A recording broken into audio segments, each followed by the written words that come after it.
He wore a slate blue lounge suit with a soft collar, white shirt, and a black bow tie. His age was 41, but he looked younger, with the college boy's slicked back, sandy hair.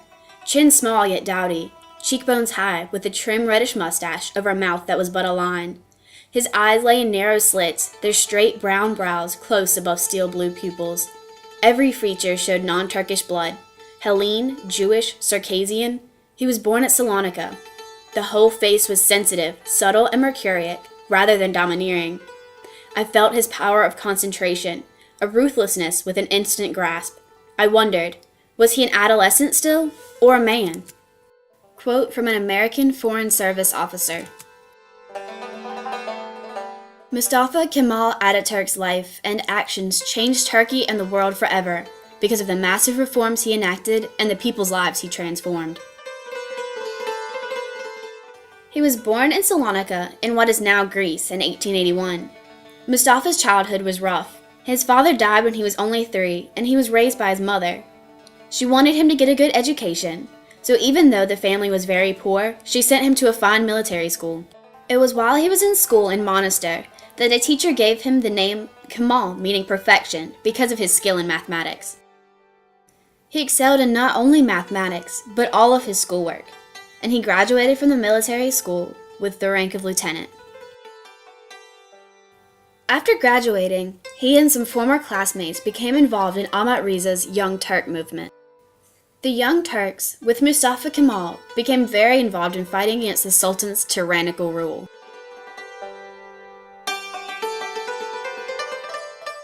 Mustafa Kemal grew in prowess and influence by leading successful military missions during the World War I campaign of the Dardanelles.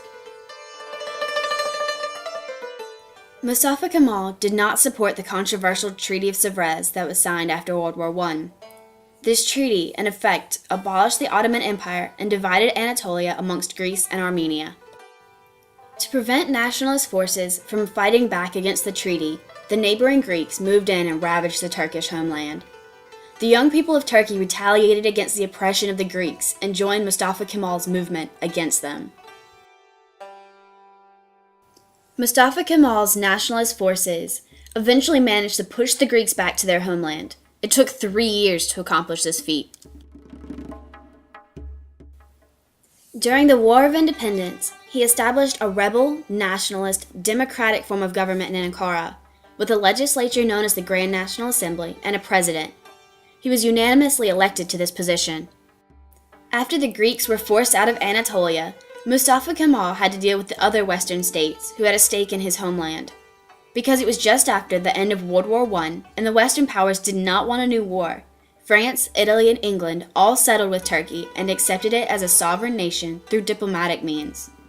The Treaty of Lausanne, signed in 1923, established Turkey as an independent country and a player in global politics. With this, Mustafa Kemal became firmly planted in national and global politics. Even though he fought so desperately against Western control of his nation, he was not against Western ideals. In fact, quite the opposite. He embraced Western thought on government, education, and society. The year after the Treaty of Lausanne was signed, Mustafa abolished the position of caliph. The caliph was an Islamic leader. And he closed the madrasas, which were Islamic schools. This figuratively and literally separated the Islamic Church from the new republic, effectively ending church influence in a predominantly Islamic society. Mustafa Kemal established a political system that later came to be known as Kemalism, which is basically a system where a president has full power supported by a legislature.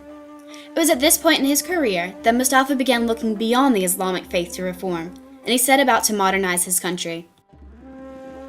Turkey was a predominantly Islamic society, with all of the repression of women common to such a society, but Mustafa Kemal believed women deserved rights.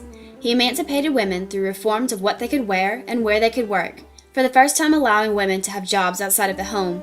He ended polygamy and gave women equal rights in marriage and divorce. He also granted them suffrage. They had the right to vote before women in France did.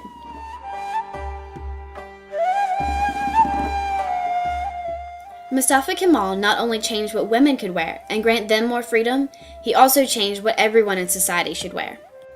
He persuaded people to stop wearing the traditional, brimless Muslim hat known as a fez and start wearing Western headwear.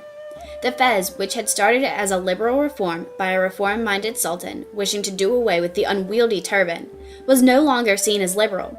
Quite the opposite, it was seen as the epitome of conservatism that traditional Turkey had come to embody. Gazi Osman Pasha, an officer in Mustafa's nationalist army, said, "We will wear boots and shoes, trousers, shirts, waistcoats, collars, ties. We will add brims to the coverings we place on our heads. Or to speak more plainly, we will wear hats. We will dress in morning jackets and lounge suits, in smoking jackets and tailcoats. And if there are persons who hesitate and draw back, I will tell them they are fools and ignoramuses." Not only did Mustafa Kemal modernize and westernize society through their dress, rites, and religion, he also modernized the Turkish language. He adopted the Latin alphabet so that a new generation of people could grow up under the bright lights of freedom and read and understand literary works by Western authors. He made it illegal for Turkish dictionaries to be printed using non-Turkish words, in effect even making the language his people used nationalistic. Mustafa Kemal also knew that for democracy to work, illiteracy had to be defeated. As one of Mustafa's first reforms, he abolished the traditional Islamic Quran schools and replaced them with secular institutions. With these changes, education, like everything else in Kemalist society, became about the support of the state. Education became a very large part of political socialization, creating children raised to love the republic. Not only the youth had to be educated, the older population did as well. Everyone needed to be literate to participate in the new republic. One reform that played a solidifying role in the westernization of the Turkish government was the law that required all families to take a surname. Families sat around the table discussing what name they would take. The Grand National Assembly lovingly bestowed the name Ataturk, meaning Father of the Turks, to Mustafa Kemal. Mustafa Kemal Ataturk's life and actions left a very lasting impact on the Turkish state. Not only did he create the first republic in Anatolia, he also modernized the nation, bringing it into the 20th century, even making some changes before Western nations. He brought Turkey into the modern world, making it possible for them to be an intellectual power through the adoption of the Latin alphabet and a true Turkish language. Ataturk is still honored in Turkey as literally the father of the Turks, and is often revered as almost a god. The power of his charisma and personality helped to change Turkey and Eastern Europe forever. Because of the strength of his character, a cult of the personality developed around him. On the internet today, there are hundreds of chat rooms and discussion boards that are still talking about the impact that he has had on Turkey, and whether he is a relevant political character today, and what importance should be placed on his reforms.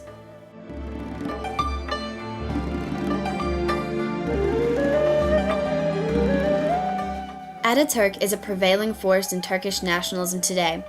His picture can be found everywhere, from images on signs in public parks to posters held by protesters. His face stands for freedom, equality, peace, and the enduring republic.